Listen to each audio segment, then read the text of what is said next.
Baik, halo teman-teman semua, Assalamualaikum warahmatullahi wabarakatuh. Kali ini bertemu lagi dengan saya, Nura Mubina. Saya adalah salah satu dosen peminatan klinis di Fakultas Psikologi Universitas Buana Perjuangan Karawang. Pada pertemuan kali ini, saya akan membahas mengenai bagaimana RPS di mata kuliah Psikologi Perilaku Seksual dan juga bagaimana kontrak kuliah yang akan kita sepakati bersama di mata kuliah Psikologi Perilaku Seksual. Nah, apa pentingnya membahas RPS dan kontrak mata kuliah? Hal ini menjadi sangat berharga karena teman-teman akan mendapatkan informasi mengenai apa yang akan kita lakukan selama 1 semester ke depan, baik materi yang akan kita dapatkan, informasi yang akan kita share bersama, ataupun metode pembelajaran yang akan kita lakukan selama 1 semester ini. Lalu ada juga informasi mengenai tanggal-tanggal pertemuan, kemudian juga ada tanggal ujian tengah semester dan juga perkiraan ujian akhir semester, tanggalnya tanggal berapa tuh gitu ya. Lalu kontrak kuliah juga kita sepakati agar teman-teman juga tahu dari mana sumber informasi yang kemudian bisa kamu akses, bisa teman-teman akses, baik dari buku maupun jurnal ataupun informasi lainnya yang beredar di sekitar kita, terutama di internet ya. Dan apakah sumber-sumber itu termasuk yang dapat dipercaya ataupun tidak. Nah, kemudian rencana pembelajaran ini juga akan memberikan gambaran mengenai materi apa saja sih yang akan kita bahas selama 1 semester ke depan, dan juga tugas seperti apa yang akan kalian dapatkan untuk menunjang pembentukan kompetensi yang saya sebagai pengajar harapkan muncul di dalam diri mahasiswa gitu. Baik, kali ini saya akan mencoba untuk share screen agar teman-teman semua bisa melihat dengan lebih jelas ya mengenai RPS dan kontrak kuliah kita.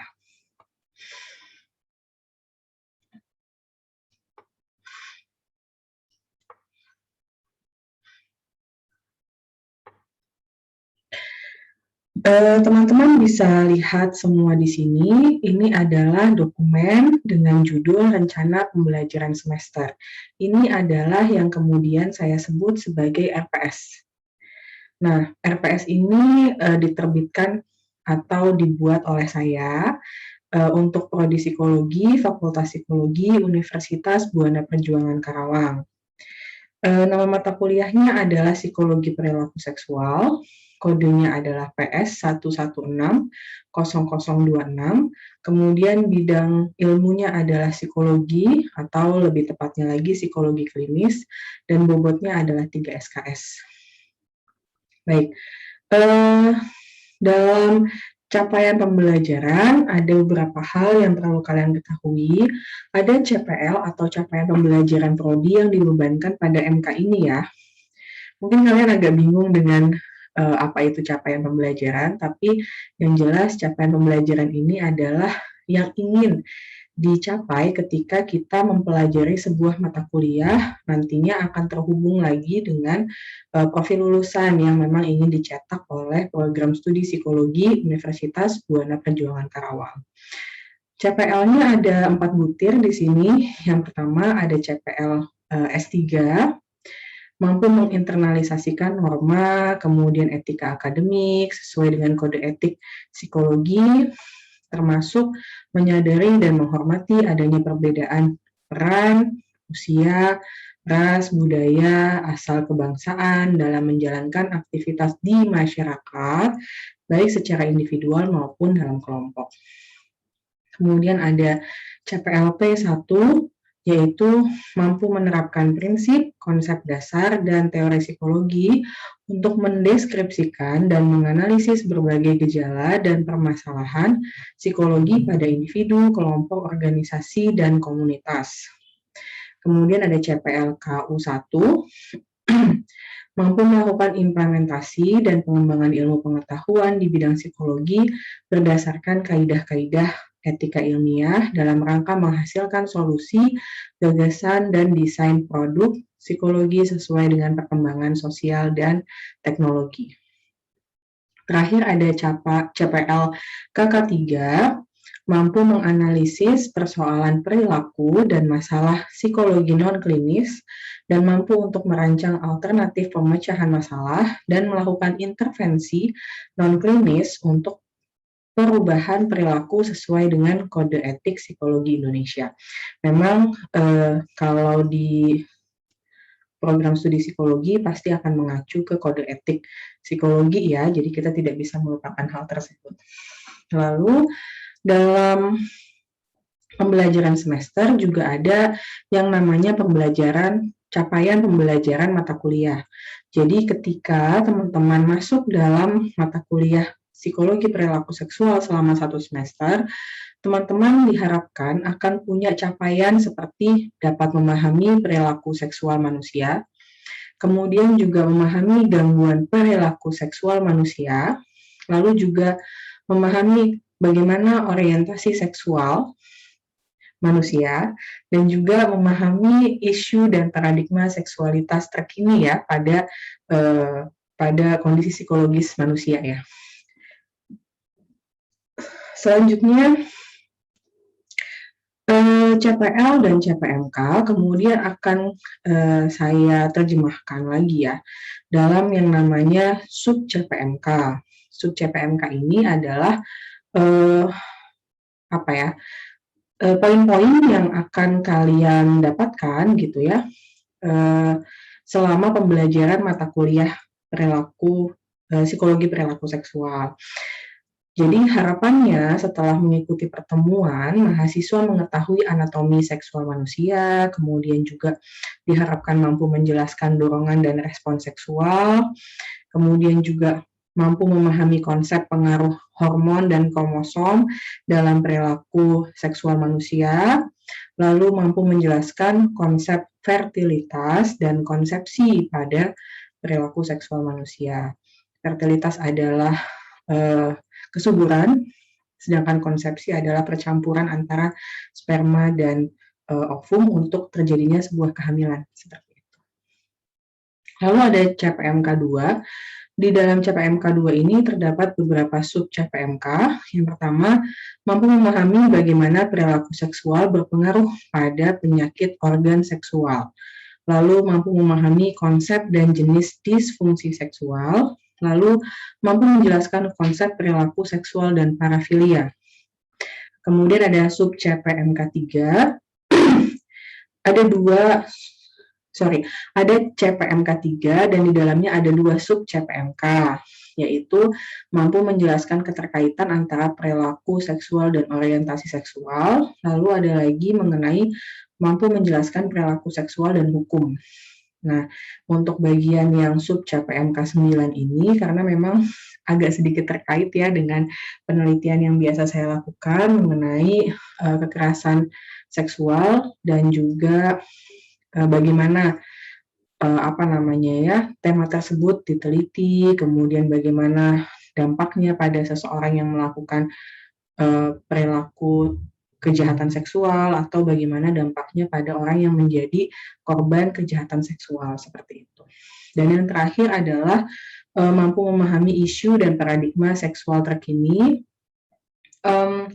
Sebagai lulusan psikologi yang mungkin saja bertemu dengan kondisi-kondisi yang tidak jauh dari paradigma bahwa seksualitas adalah tabu gitu ya. Diharapkan ketika teman-teman sudah mendapatkan mata kuliah ini, teman-teman bisa membawa diri dengan tepat. Jadi saat misalnya dimintai pendapat mengenai perilaku seksual manusia yang sehat seperti apa, atau menanggapi kejahatan seksual, atau juga memberikan ide, pendapat, opini gitu ya, bisa lebih dengan sikap yang objektif dan juga memiliki perilaku seksual yang lebih sehat gitu ketika berhadapan dengan masyarakat pada umumnya, seperti itu. Kemudian ini adalah deskripsi singkatnya, di mana ada mata kuliah psikologi perilaku seksual adalah mata kuliah pilihan di bidang psikologi klinis yang akan membahas mengenai perilaku seksual manusia, baik secara anatomi tubuh, hormon, siklus, reaksi seksual, respons seksual, kelainan perkembangan seksual, penularan penyakit, disfungsi, aborsi, orientasi seksual, dan pendidikan mengenai seksualitas dan perilaku seksual yang sehat.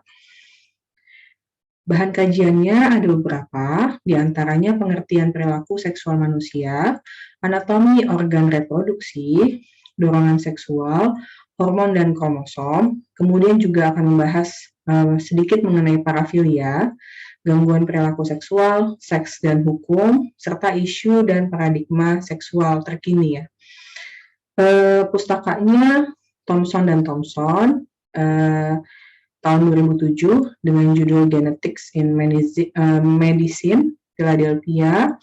Kemudian pendukungnya ada Sally D. Skelter tahun 2009, Regulating Anatomy, Sex, Reproduction, Family Origin, Heart Publishing. Dosen pengampunya saya sendiri. Kemudian sebelum dapat mengambil mata kuliah ini, saya harapkan teman-teman sudah lulus di psikologi kepribadian, baik kepribadian 1 maupun kepribadian 2, dan satu lagi adalah psikologi klinis. Baik, saya akan jelaskan ya, ada beberapa pertemuan yang akan kita lakukan. Ada kira-kira sekitar 16 kali pertemuan, namun 2 pertemuan itu diisi dengan ujian tengah semester dan juga ujian akhir semester. Jadi, jumlah pasti pertemuan kita yang di dalamnya ada pembahasan mengenai materi itu dilakukan selama 14 kali pertemuan saja, begitu. Nah, nanti di sini ada beberapa metode pembelajaran. Jadi kalau dalam pembelajaran Merdeka Belajar khususnya ya, tidak menjadikan lagi dosen sebagai sumber utama dalam belajar. Saya harap teman-teman bisa membaca buku di luar buku utama yang telah tadi saya sebutkan judulnya. Juga teman-teman bisa mengakses big data dalam Google, walaupun teman-teman juga harus hati-hati karena data-data di Google itu sangat banyak sekali, sehingga kalian teman-teman tuh perlu pintar-pintar memilih gitu, mana yang kemudian dapat dipercaya dan mana yang kemudian bisa di-skip untuk tidak dipercayai, seperti itu ya. Lalu juga selain big data mengenai tulisan-tulisan teori-teori yang ada di Google, saat ini juga akan ada YouTube, di mana banyak sekali konten kreator yang kemudian membuat video penjelasan mengenai pendidikan seksualitas ya. Jadi teman-teman juga bisa mengakses informasi dari sana, dan lagi-lagi hati-hati karena kita perlu memilih dan memilah mana referensi yang dapat dipercaya dan mana referensi yang mungkin tidak dulu deh untuk dipercaya, seperti itu. Baik, dalam pertemuan pertama ini seperti yang kita lakukan saat ini ya, kita akan membahas mengenai kontrak kuliah dan juga RPS sebetulnya. Jadi saya harapkan mahasiswa mampu untuk menyesuaikan diri dengan aturan dan tujuan pembelajaran yang akan kita berlakukan selama 1 semester ke depan. Kemudian yang dilakukan adalah ceramah dan juga diskusi. Ceramah oleh saya tentu saja sebagai dosen pengampu, kemudian diskusi setelah teman-teman menyimak video mengenai RPS ini, saya akan membangun diskusi dengan teman-teman terkait pembagian kelompok dan juga karena presentasi langsung akan dilakukan di pekan depan, jadi saya pikir teman-teman setelah ini perlu langsung terjun untuk mencari materi dan informasi mengenai apa yang akan kita bahas di pekan depan ya, begitu. Nah, kemudian bentuk pembelajarannya dan metodenya saya akan menggunakan bisa jadi Zoom meeting, lalu juga ada penggunaan BOC atau Buana Online Course yang bisa teman-teman akses gitu ya, untuk menunjang e-learning-nya UBP, karena sampai saat ini kondisi pembelajaran kita masih blended learning kayaknya ya. Kalau yang Kalau yang praktikum mungkin UBP memberikan SOP atau standar operasional prosedur, boleh datang ke kampus dengan protokol kesehatan yang cukup ketat ya. Tapi kalau untuk pembelajaran teori, bukan praktikum, kampus kita masih menerapkan pembelajaran tatap maya, bukan tatap muka tapi tatap maya. Begitu. Jadi nanti materinya seperti RPS ini dan kontrak kuliah juga akan saya unggah di BOC, jadi kalian bisa mengaksesnya setiap saat dan juga mengetahui apa yang akan kita lakukan di pertemuan selanjutnya, gitu. Baik, di pertemuan kedua bisa teman-teman baca di sana. Ada mulai dengan sub CPMK 1, yaitu mampu menjelaskan anatomi organ seksual manusia ya. Saya harap nanti teman-teman akan membuat poster digital dan juga mencari video untuk memberikan informasi tambahan mengenai materi yang akan kita bahas di pertemuan kali itu. Teman-teman akan menuangkan gitu ya, kalau anak sekarang itu kan nggak begitu suka paparan yang hanya dituliskan gitu ya, tapi juga ada yang kemudian bentuk visualnya gitu. Ada gambar yang menunjang, ada gambar yang eye-catching gitu ya, ada gambar yang membuat tampilan itu jadi menarik gitu. Nah, tapi selain itu kayaknya karakteristik anak sekarang juga senang dengan pembelajaran yang audiovisual gitu. Jadi saya meminta agar teman-teman juga mencari video yang bisa menunjang informasi yang kalian bawa, teori-teori yang kalian bawa menjadi lebih lengkap gitu ya. Nah, itu akan terkait dengan tugas. Yang pertama, teman-teman akan presentasi menggunakan poster digital dengan yang perlu dipertimbangkan adalah tata tulisnya, kemudian estetika poster digitalnya, kemudian juga kejelasan informasi dalam poster tersebut gitu ya. Lalu kemudian juga mengenai ketepatan dan penguasaan saat presentasi berlangsung. Lalu bagaimana penilaian videonya, Bu? Penilaian video nanti akan saya jelaskan di rubrik penilaian setelah ini ya, setelah penjelasan mengenai RPS selesai. Lalu kita akan melakukannya dalam Zoom meeting dan juga BOC. Teman-teman dapat mengisi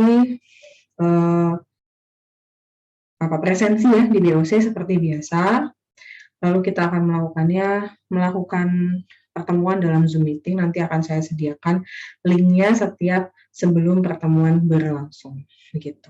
Nah, apa saja yang dibahas di pertemuan kedua? Yang pertama ada seksual anatomi dan fisiologi. Kemudian di dalamnya ada female seksual anatomi seperti apa sih?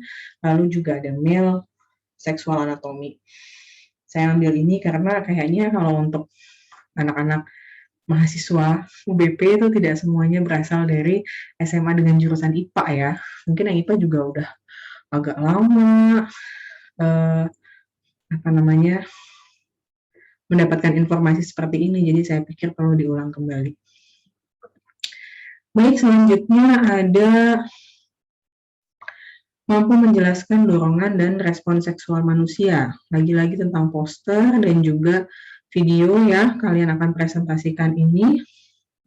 Di dalamnya akan bahas mengenai love and sex, kemudian komunikasi verbal dalam perilaku seksual, komunikasi nonverbalnya juga seperti apa, seksual responses manusia dalam teorinya Kaplan 3-stage model, dan bagaimana perilaku seksual yang berubah pada orang-orang dengan usia yang sudah lanjut atau pada lansia seperti apa.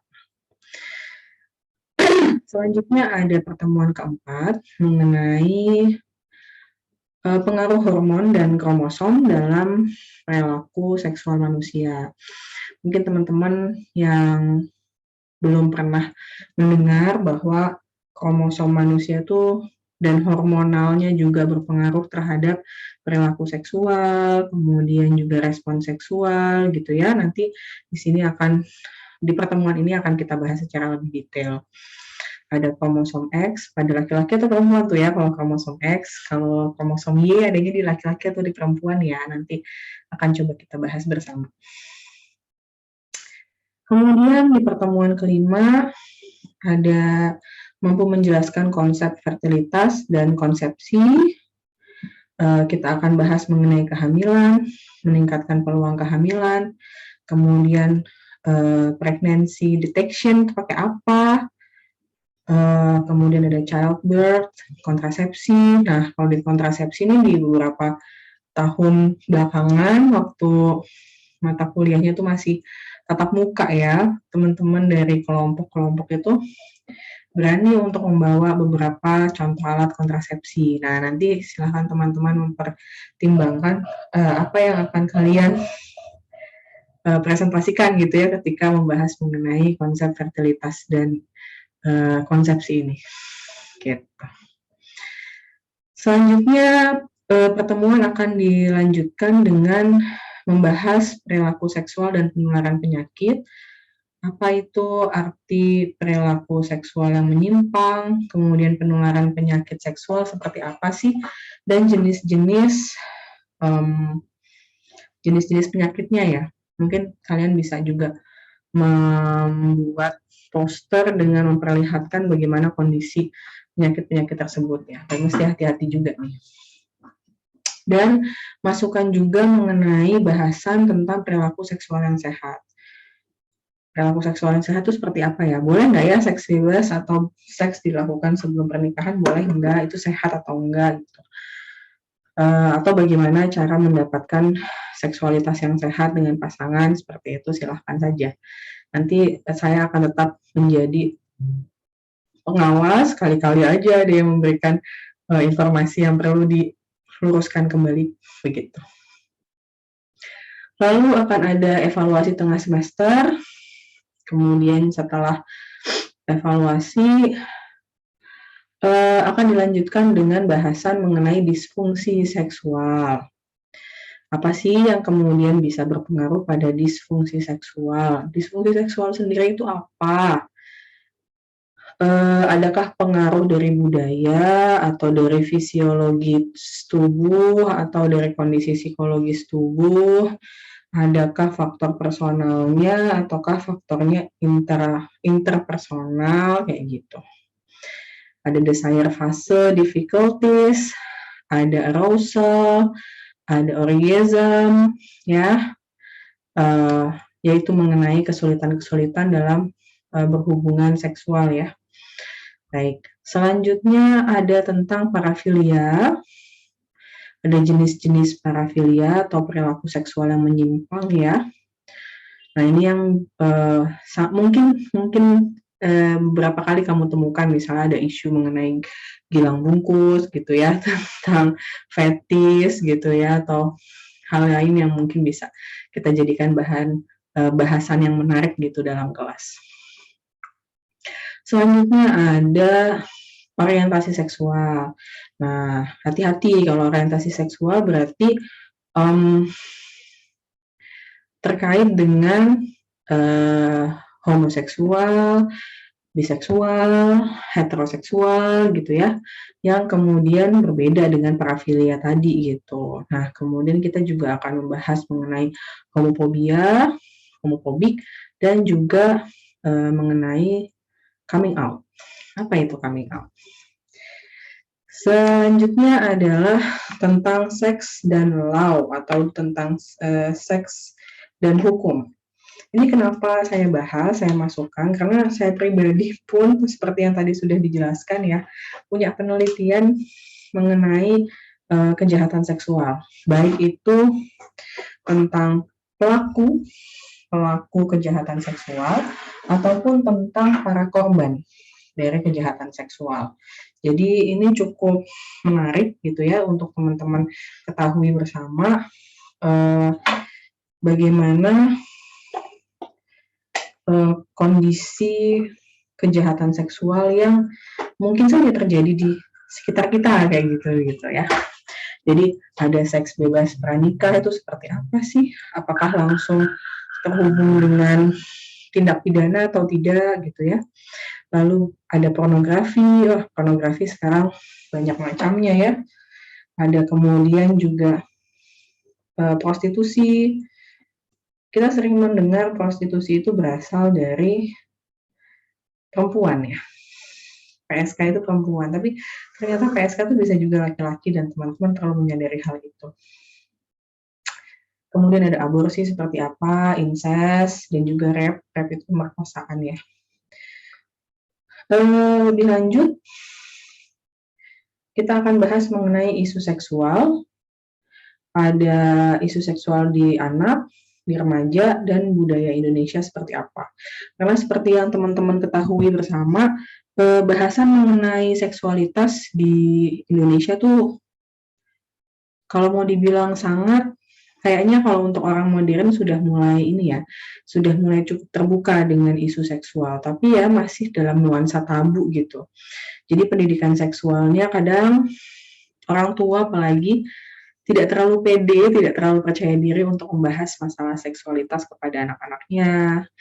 Sehingga pada akhirnya anak-anak tuh bukan mendapatkan informasi seksual yang pas, yang sehat dari orang tua, mereka cenderung ketawa-ketawa bareng temen gitu ya untuk mencari tahu mengenai permasalahan seksualitas mereka gitu. Nah, makanya itu perlu kita bahas bersama. Oke, yang terakhir adalah pembahasan mengenai ujian akhir semester. Kita akan review, kemudian juga akan membahas mengenai apa sih yang akan diujikan, apakah teori, ataukah memang studi kasus, misalnya gitu. Baik, itu adalah rencana pembelajarannya. Nah, kemudian kalau ini mengenai analisis pembelajaran psikologi perilaku seksual, saya pikir teman-teman tidak perlu ya. Bisa dibaca nantilah saat kalian mengunduh dokumen ini. Nah, yang perlu kalian garis bawahi adalah mengenai format rancangan tugas dan rubrik penilaian.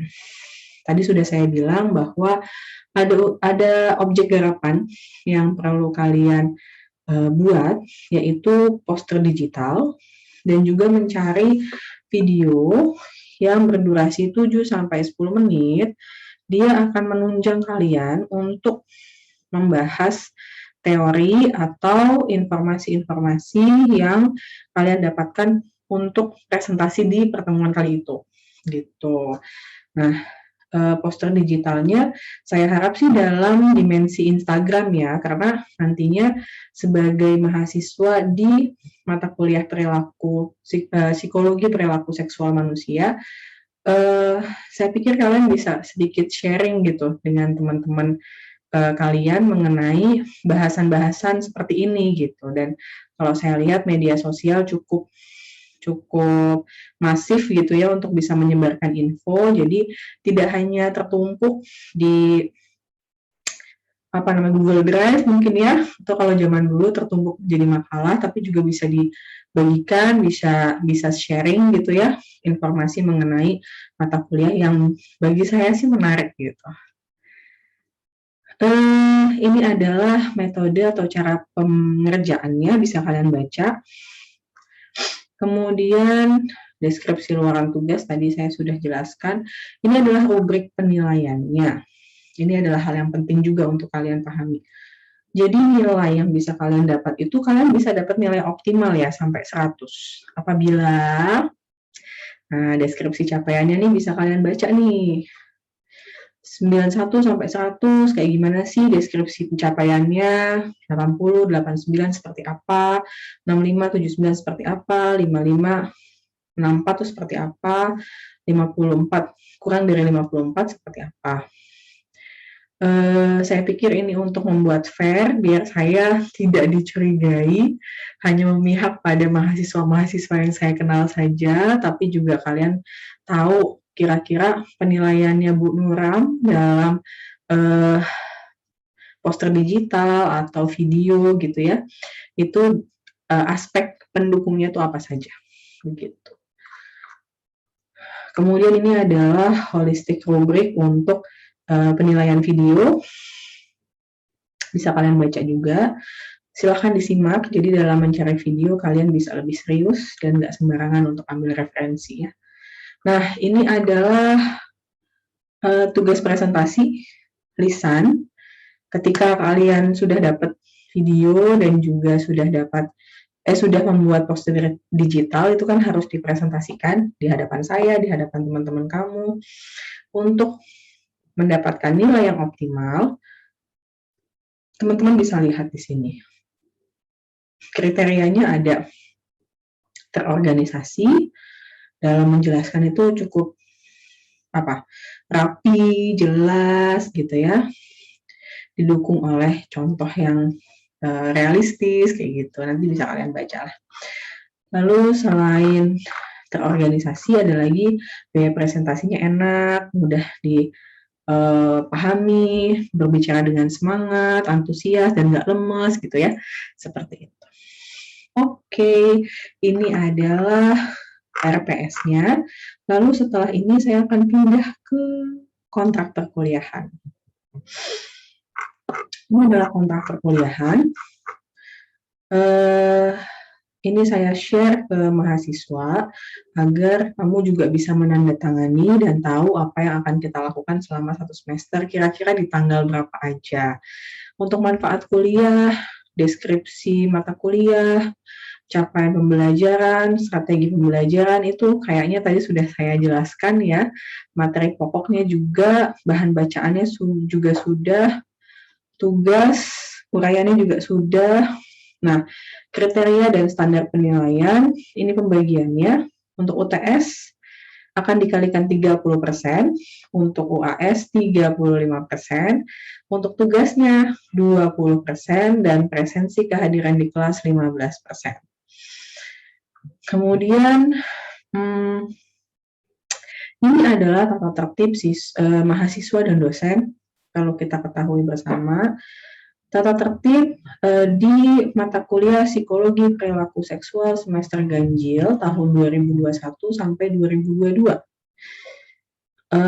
Yang pertama, perkuliahan diadakan secara daring, karena memang masih daring ya, dan kita bukan mata kuliah yang ada praktikumnya, jadi memang tidak ada tatap muka. Kemudian, mahasiswa bisa mengikuti perkuliahan dalam kelas secara fleksibel. Kamu bisa pilih kelas saya yang mana aja. Tapi selama perkuliahan, mahasiswa saya harapkan membuka kamera. Kecuali saya sebagai dosen pengampu sudah mengizinkan, ya silahkan matikan kameranya, baru deh kalian matikan kameranya. Lalu, mahasiswa perlu mengisi presensi yang terdapat dalam BOC, sebagai bukti kehadiran ya, tentu saja. Lalu mahasiswa mengikuti ujian sesuai dengan kelas awal yang ditetapkan, karena terhubung dengan penyimpanan gitu ya, dokumen nilai. Nanti kalau misalnya kelasnya lompat-lompat, bisa jadi nilainya itu juga membingungkan, apalagi buat saya yang harus merapikan nilai tersebut. Kemudian, mahasiswa wajib hadir saat presentasi kelompok, di mana nama mahasiswa yang bersangkutan ada di dalamnya. Lah, kalau nggak hadir bagaimana? Nanti kalau misalnya nggak hadir, akan ada konsekuensinya, bisa jadi tidak mendapatkan nilai optimal yang didapatkan oleh kelompok.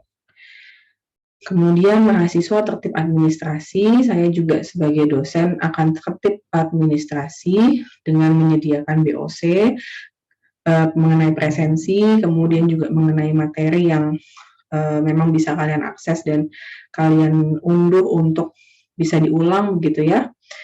Kemudian serius dalam mengikuti setiap rencana pembelajaran, serta menyelesaikan tugas juga dengan serius, sehingga bisa mendapatkan nilai yang optimal. Oke, ini ada tanggal-tanggalnya, bisa kalian perhatikan.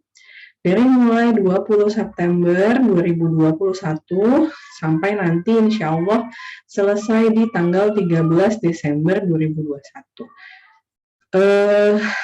Catat tanggalnya, kalian biar nggak lupa gitu ya. Nah, nanti apabila ada hal-hal di luar kesepakatan yang perlu disepakati, dapat dibicarakan secara teknis pada saat tatap maya ya, perkuliahan tatap maya. Kemudian Ini sudah ditandatangani oleh saya sebagai dosen pengampu dan juga Ketua Program Studi Ibu Linda Morah Siregar, MPSI Psikolog. Mungkin begitu saja untuk penjelasan saya mengenai RPS dan kontrak kuliah mahasiswa. Jika ada yang ingin ditanyakan, kalian bisa mengakses saya melalui nomor WA yang sudah dibagikan, pun kita sudah berada dalam satu grup WA yang nantinya kalian bisa tanya di situ, mungkin bisa dijawab oleh teman-teman kalian juga atau bisa langsung dijawab oleh saya. Kalau sangat pribadi, kalian bisa japri ya, jaringan pribadi untuk bisa mengakses saya secara langsung di jam-jam yang terkait dengan jam kerja. Jangan kemudian di luar jam kerja, karena saya kan juga punya keluarga, begitu. Mungkin itu saja, saya stop share dulu. Terima kasih bagi teman-teman yang sudah menyimak pertemuan kali ini.